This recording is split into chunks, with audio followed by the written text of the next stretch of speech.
On continue évidemment à parler de la guerre commerciale sur Boursorama et cette affirmation signée Philippe Béchade. Les Chinois sont en train de rouler dans la farine. Le président américain. Bonjour Philippe. Bonjour. Rédacteur en chef de la Bourse au quotidien. Il a la main quand même Donald Trump, non? Parce que, l'économie américaine est quand même au top. Wall Street est au zénith. Il a la main le président américain. Qu'est-ce qu'il nous prend là? C'est ce que tout le monde répète à l'envi, y compris des gens que j'aime bien. Donc actuellement, c'est effectivement le discours dominant.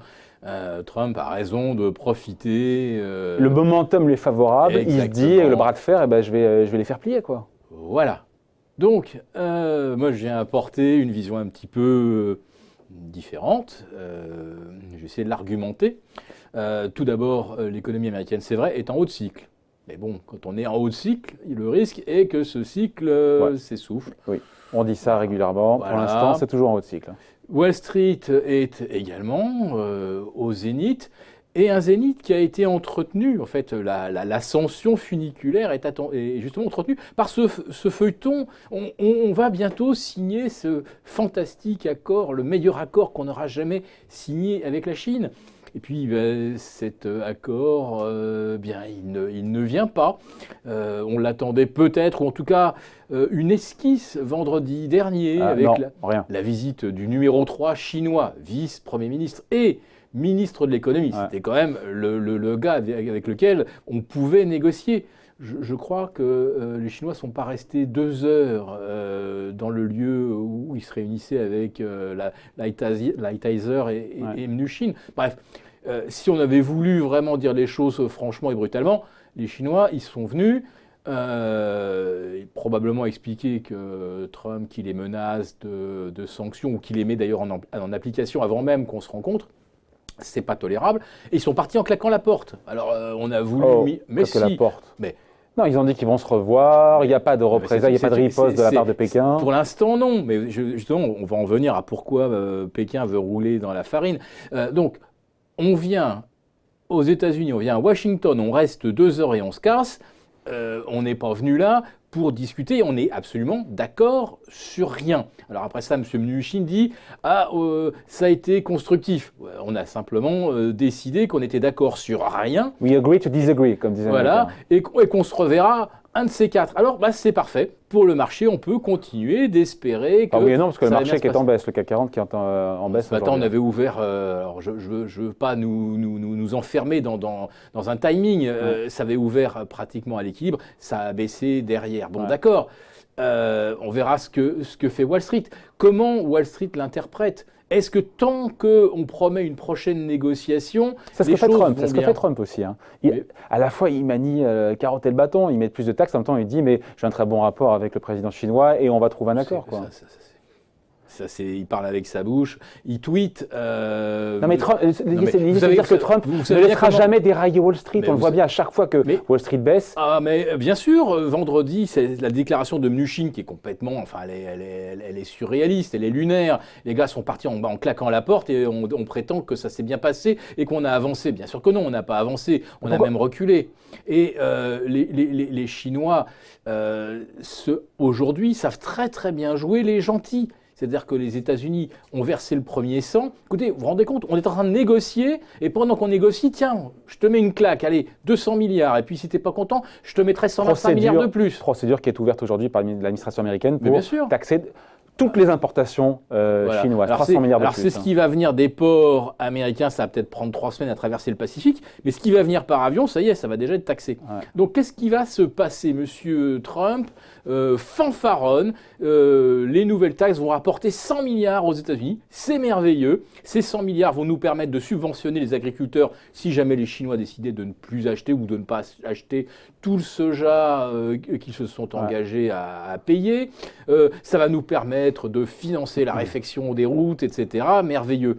Mais attendez, les 100 milliards de taxes, quelque part, c'est bien 100 milliards qui vont être à la charge du consommateur. Ouais. Ces produits taxés, qui va payer la taxe? L'entreprise qui importe, et au final, le consommateur. Donc, c'est répercuté. Alors, ça va l'être forcément, en tout cas en grande partie, peut-être à 80 ou 90%.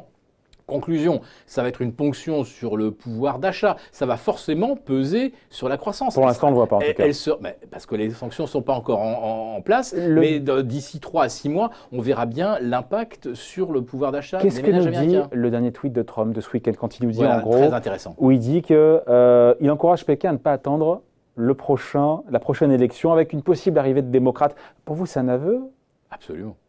Pourquoi ça? Ça veut dire qu'il commence à comprendre que les Chinois, ils vont souffrir. Hein. Je ne nie pas que le nouveau train de taxe va leur coûter probablement 100 milliards. Je ne conteste même pas les calculs que font l'administration des douanes américaines. Ok, 100 milliards, ça va leur coûter 100 milliards. Mais 100 milliards pour un pays qui fait 10 000 ou 12 000 milliards aujourd'hui de PIB, c'est quand même quelque chose de relativement supportable. Et surtout quand expliqué par Xi Jinping, qui, c'est un autocrate, on en est d'accord, mais il a encore le soutien, un grand soutien du peuple. Et s'il explique que la façon de négocier des Américains est absolument intolérable, enfin là, c'est quand même, ils se prennent une baffe, et Trump leur dit tendez l'autre joue, parce que je vous explique que moi, à la tête de mes États-Unis, avec mes 3% de croissance et avec mon Wall Street au zénith, je suis beaucoup plus fort que vous. Mais ils rigolent, les Chinois, parce que la bourse en Chine, c'est la banque centrale qui la contrôle. Si ça coûte 100 milliards à la Chine, les surtaxes américaines, les Chinois peuvent imprimer 100 milliards de yuan, beaucoup plus que 100 milliards, mais peuvent imprimer l'équivalent en yuan de ce que leur coûtent les taxes américaines. Et si le pouvoir chinois dit il faut tenir encore jusqu'en novembre 2020, jusqu'à ce que cette espèce de guignol ait quitté le pouvoir. Ou soit réélu. Mais si ça se passe mal avec la Chine, que l'économie américaine ralentit, là, M. Trump va se retrouver en position extrêmement difficile, en position de faiblesse. Si Wall Street chute, c'est toute l'espèce de construction, la pseudo-popularité dont il jouit auprès des milieux d'affaires, elle sera en berne. Et les Chinois, ils ont tout intérêt effectivement à ce que Wall Street baisse, parce que ça, M. Trump a fait l'erreur de conditionner, ou en tout cas de dire si Wall Street est au plus haut, c'est que je mène une bonne politique économique. Je serai réélu parce que ma politique est la meilleure. Si Wall Street se torche, les Chinois vont bien rigoler, donc, et les Américains beaucoup moins. À vous écouter, Philippe, le temps presse pour Trump, parce qu'il y a les élections qui arrivent en ligne de mire. Bien sûr. Alors que les Chinois ont le temps, c'est ça en fait, c'est cette dichotomie. Il n'a aucune échéance électorale à court terme. Il ne verra pas les gens manifester dans la rue si ça se passe mal. Au contraire, plus ça va se passer mal en Chine parce que le commerce mondial est plus compliqué, plus il expliquera que c'est de la faute aux Américains et plus il expliquera que justement, pour faire en sorte que ça change, il faut que M. Trump soit battu. Donc il faut tenir jusqu'en novembre. Pour faire baisser Wall Street, pour que l'économie américaine atterrisse. Voilà, faire le gros dos, supporter ça, ne pas jouer aux méchants, parce qu'évidemment, si les Chinois se mettaient à riposter immédiatement aux sanctions américaines, ils apparaîtraient comme les méchants. Donc le pari de Pékin, c'est que Trump n'est pas réélu. Enfin, c'est un pari qui est fragile quand même. Hein. Le pari, c'est que les Chinois ont tout leur temps et que M. Trump doit obtenir un accord probablement bien avant les élections. Parce que s'il obtenait un accord la veille, on dirait qu'il a lâché surtout pour obtenir quelque chose qu'il peut essayer de vendre à ses électeurs. Donc il faut qu'il obtienne un accord avant. Et là, il n'a pas le temps. Les Chinois ont tout leur temps. En quoi est-ce que les Chinois sont en train de rouler Trump dans la farine, que je comprenne bien? Eh bien là, jusqu'à présent, ils ont joué le jeu. Ils ont accepté quelque part d'apparaître justement en position de faiblesse pour ne pas apparaître comme ceux qui ont fait capoter les pourparlers. Car ça va capoter. C'est ça qu'on est en train de voir arriver. Ça va capoter. Sauf les Chinois, que c'est dans l'intérêt de personne non plus que ça capote. Non mais les Chinois, ça y est, ils se sont pris la baffe avant même qu'on ait signé un traité. On est en train de négocier et on se prend 100 milliards dans la tête. Et peut-être plus si M. Trump... Enfin 200 plus 300. Le coût...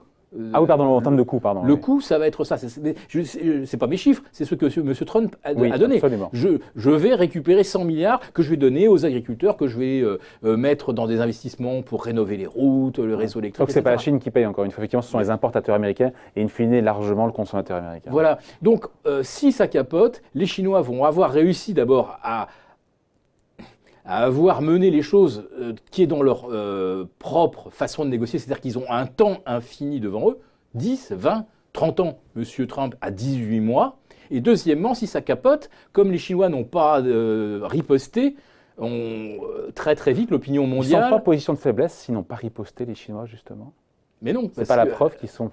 Non, non, non, je pense que c'est exprès, parce que si ça capote, et ça va capoter, c'est ce vers quoi Ça sera la faute des Américains. Ça sera de la faute des Américains, et ça sera de la faute de Trump. Et là, non seulement Trump se retrouvera avec une bourse qui chute parce qu'on n'a pas l'accord chinois, donc avec un Wall Street qui se plante, c'est beaucoup moins bon pour lui.